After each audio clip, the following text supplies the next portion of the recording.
Notre vision des camps repose principalement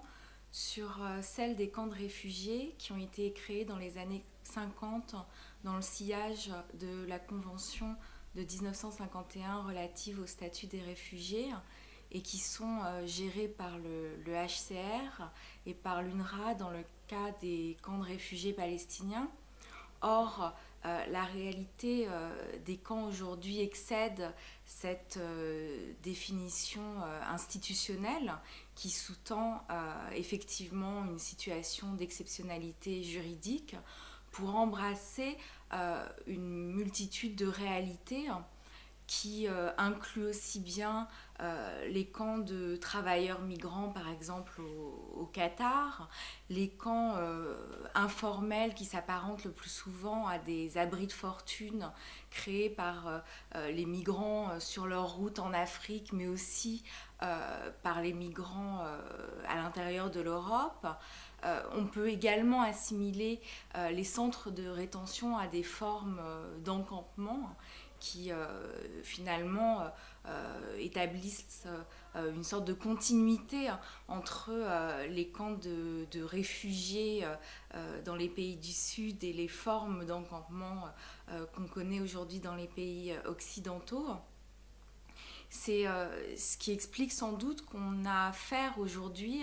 à une multiplication des formes de camps et d'une certaine manière à leur banalisation à l'échelle internationale. Et cette réalité protéiforme, cette réalité composite, finalement permet d'appréhender un certain nombre des thématiques qui structurent aujourd'hui la mondialisation, telles que les mobilités à l'échelle internationale, le travail des migrants, le travail précaire, mais également les formes plus classiques de l'asile et de l'exil. Pour un peu préciser le contexte, Tinzaouaten est un hameau qui marque la frontière entre le Mali et l'Algérie. Et c'est dans ce lieu qu'à la fin des années 90 jusqu'à l'intervention militaire en 2012 au Mali, étaient expulsés les migrants en situation irrégulière, mais pas seulement, depuis l'Algérie. Donc Tinzaouaten a longtemps été le lieu où des migrants expulsés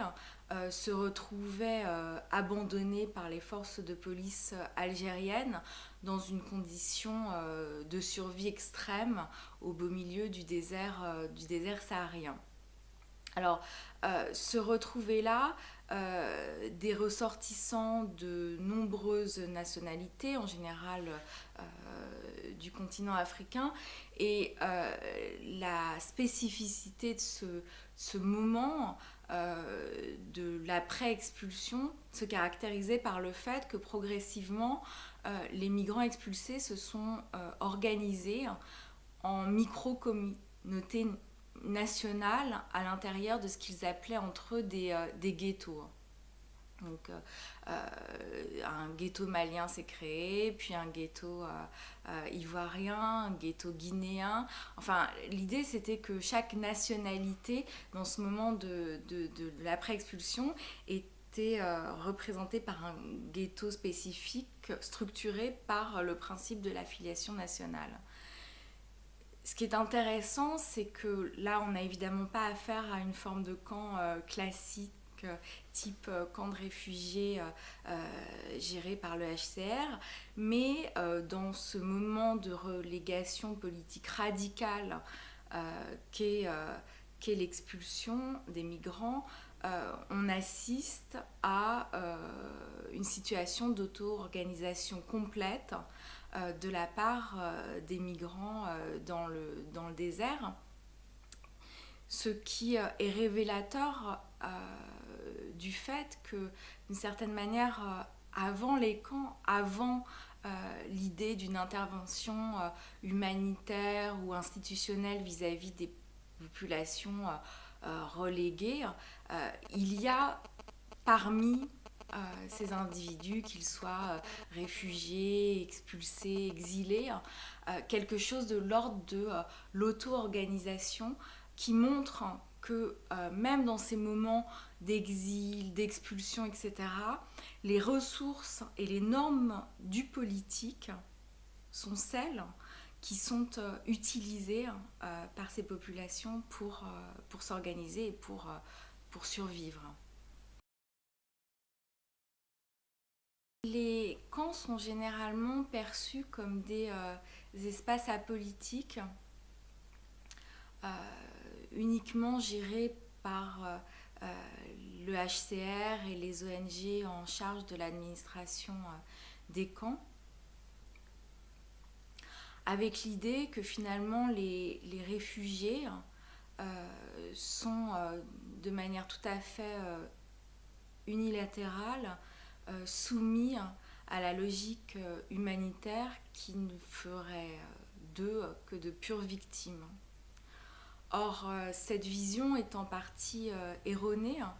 puisqu'on a assisté dès les années 70, dans de nombreux camps de réfugiés en Afrique,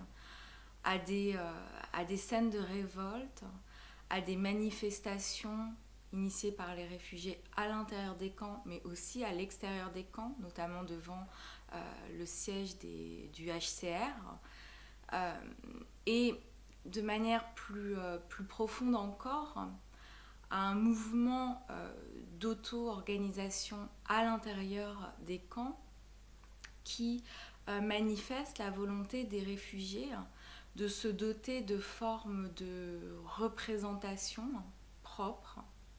qui échappent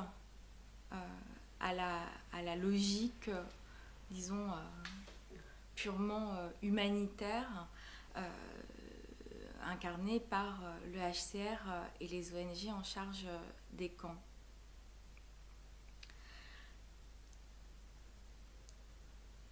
L'idée étant que plutôt que d'être purement soumis à cet ordre humanitaire, les camps sont aussi des espaces où se recrée de la politique. Et en ce sens, ce sont des lieux d'expérimentation politique très souvent pour les réfugiés qui créent des coordinations, des commissions, qui parfois élisent leurs présidents pour les représenter vis-à-vis des agences humanitaires et du HCR.